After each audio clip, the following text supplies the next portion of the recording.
اسرائیلی وزیر دفاع کے قتل کا منصوبہ، نیتن یاہو کی بہو کی نقل و حرکت اور آئرن ڈوم سے متعلق حساس معلومات۔ حالیہ ایران اسرائیل جنگ کے دوران ایرانی جاسوسوں نے حساس معلومات ایران تک کیسے پہنچائیں؟ اسرائیلی وزیر دفاع کو قتل کرنے کے لیے بم کہاں نصب کیا گیا؟ یہ منصوبہ کیوں ناکام ہوا؟ آئیے اس جنگ سے متعلق حقائق اور پوشیدہ رازوں سے پردہ اٹھاتے ہیں۔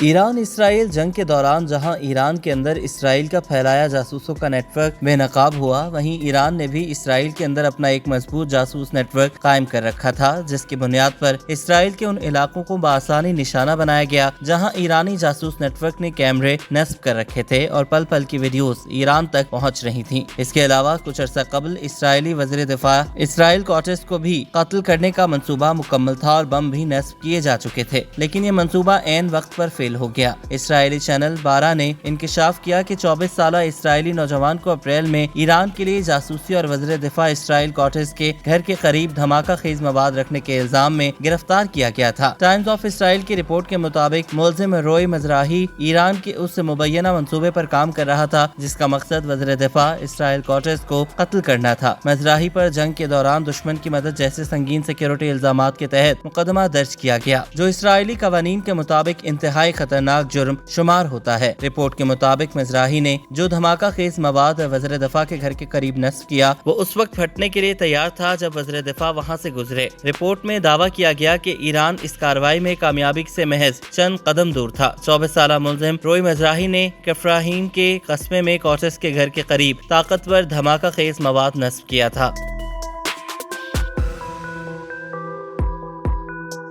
رپورٹ میں کہا گیا کہ اسرائیل کوٹس کے خلاف یہ سازش ایران کے کئی ایسے منصوبوں میں سے ایک تھی جن کے ذریعے اعلیٰ اسرائیلی حکام کو جنگ کی صورت میں نشانہ بنایا جانا تھا۔ رپورٹ میں بتایا گیا کہ مزراحی کو ٹیلی گرام چینل کے ذریعے جاسوس نیٹ ورک میں بھرتی کیا گیا تھا اور بعد میں اس نے اپنے 24 سالہ دوست الموغ عطیاس کو بھی شامل کر لیا۔ عطیاس کو اپریل میں مزراحی کے ساتھ گرفتار کیا گیا۔ یہ گرفتاری اسرائیلی انٹیلیجنس ایجنسی شاباک اور پولیس کے لاہو 433 یونٹ کی مشترکہ تحقیقات کے نتیجے میں عمل میں آئی تھی۔ دونوں افراد حیفا کے قریب نصر کے رہائشی ہیں۔ دونوں ملزمان نے ایرانی ایجنٹ ایلیکس کی ہدایت پر مختلف مقامات جیسے کہ شاباک ہیڈ کوارٹرز اور تل اویو کے اسرائیلی ٹاورز کی ویڈیوز بنائیں۔ بعد میں انہیں کفراہیم میں 2 خفیہ کیمرے نصب کرنے کا کہا گیا۔ یہ کیمرے انہوں نے ہولون شہر کے ایک گھر سے حاصل کیے، لیکن سیکیورٹی گاڑی کے قریب سے گزرنے پر وہ گھبرا گئے اور کیمرے جھاڑیوں میں پھینک دیے۔ مزراحی کو بعد میں ایلیکس کی جانب سے وائس مین انسٹی ٹیوٹ کے سائنسدانوں کو قتل کرنے کی پیشکش کی گئی، جس کے بدلے اسے $10 لاکھ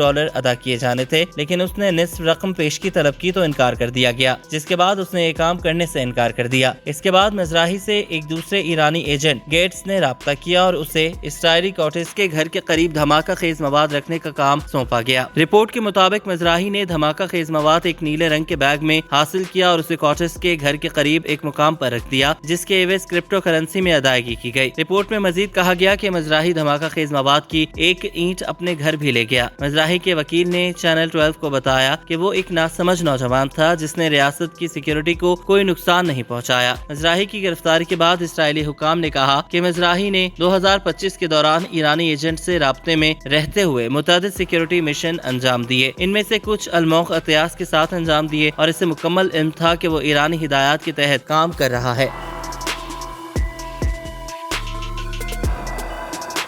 پولیس سپرنٹینڈنٹ ماور گورین نے اپنی رپورٹ میں بتایا کہ ایران کے ساتھ حالیہ 12 روزہ جنگ کے دوران یہ بار بار واضح ہوتا رہا کہ ایران انہی مقامات کو نشانہ بنا رہا ہے جو اسرائیلی جاسوسوں نے اس کے لیے فلم بند کیے۔ حالیہ مہینوں میں ایران کے لیے جاسوسی کرنے کے الزام میں متعدد اسرائیلی شہری گرفتار کیے گئے۔ حال ہی میں ایران کے ساتھ جاری تنازع کے دوران 3 مزید اسرائیلیوں کو گرفتار کیا گیا۔ رپورٹ کے مطابق ان میں سے ایک نے اسرائیلی وزیر اعظم نیتن یاہو کی آئندہ بہو پر نظر رکھی، جبکہ ایک اور نے سرکاری حکام اور فوجی اڈوں کے گھروں کی تصاویر لیں۔ مئی میں 18 سالہ موشے عطیاس کو اسپتال میں موجود سابق وزیر اعظم نفتالی بینٹ کی جاسوسی کرنے کے الزام میں گرفتار کیا گیا۔ جنوری میں حکام نے 2 IDF ریزرو فوجیوں 21 سالہ یوری ایلیا سفوف اور جورجی آندریف کو گرفتار کیا، جن پر الزام ہے کہ انہوں نے Iron Dome missile defence system کے متعلق حساس معلومات ایران کو صرف $50 کے عوض فراہم کر دی تھیں۔